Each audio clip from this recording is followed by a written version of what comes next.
Välkomna ska ni vara till Livestage TV. Vi är i Washington DC. Det var så när vi fick filma, men bakom var i alla fall Vita huset här. Men inte därför vi är här idag. Vi ska nämligen träffa den amerikanska singer-songwritern Joshua Radin, aktuell med sin tredje platta och USA-turné.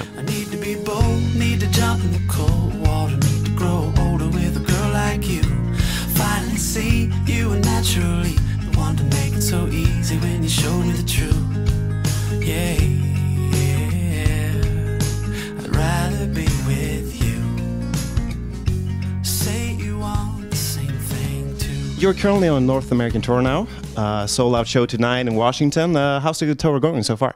I can't complain at all. It's been a sellout show after sellout show, and the crowds have been amazing. They've been so welcoming, giving us so much love. We're just having a lot of fun playing music every night.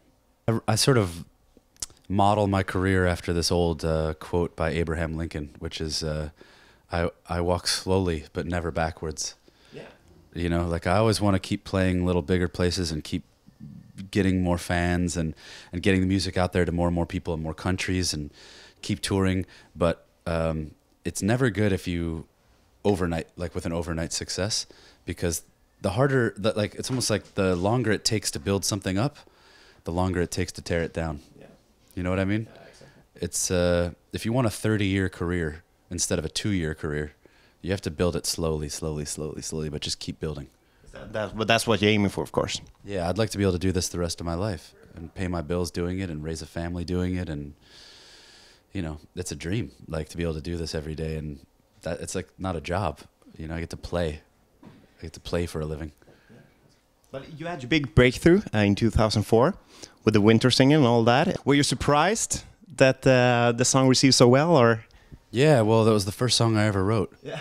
And cool. I had only been playing a musical instrument for about a year before that. So I wasn't planning on being a musician. You know, I was an art teacher, middle school, like 7th, 8th grade. I don't know if Sweden, like 12, 13-year-old kids.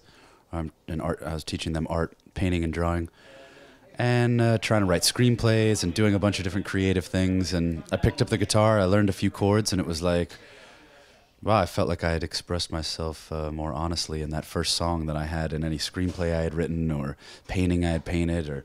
So I just kind of fell in love with it right away. And so I've decided I'm just going to work my butt off until I can do this for a living. And so it's been really cool. I just kind of went on the road, and I've been learning how to play music on the road, you know, touring the world. It's like a dream. You know, I'm like the luckiest person ever. Cool. But you released your third album now, The Rockin' the Tide, last year. Can you tell? Not yet in Sweden. Not yet in Sweden. Oh, no, but in the US. So yes, in the US now it's been released, and Canada, and I think the rest of Europe, all of Europe and the UK and Australia and Japan. That'll come later this year. Okay. Can you tell us a little more about the album? Well, it's sort of like a half and half record. It's like half rock, half folk. And I didn't want to abandon all the sounds I was making in the previous 2 records, but I also wanted to try something a little new, you know, and try to write some rock songs. This is fun. It's just really fun to play those kind of songs, especially at festivals, you know, when you're playing Glastonbury like we did this past summer, and it's like you're looking out over 60,000 people.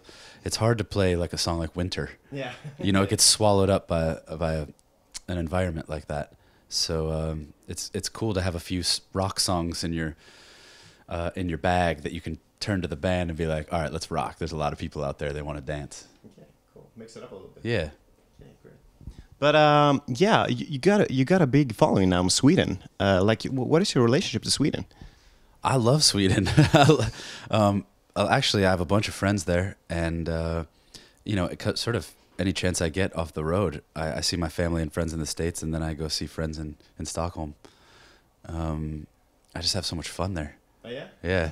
I think it's partially because the culture, your culture is very laid back. You know, it's not, everyone just wants to seems like they just want to have a good time, you know? And also it's a combination of that and the fact that I have some close friends there that all love to have a good time. But you, as we said earlier, you're on a North American tour now. Do you know, like, how it's looking for the summer? Are you doing any festivals, or? I'm going to Australia in May. We're releasing the record there. Gonna tour there for a week or two. There aren't that many cities in Australia to tour. And then I'll be going back to the UK for the release there. And then I would imagine right after that, the rest of like Germany, Sweden, Norway, Denmark, a bunch of France, you know, a bunch of different Italy, a bunch of different European countries throughout the rest of the summer. I don't know if I'll be doing festivals as of yet. Just trying to figure that out right now.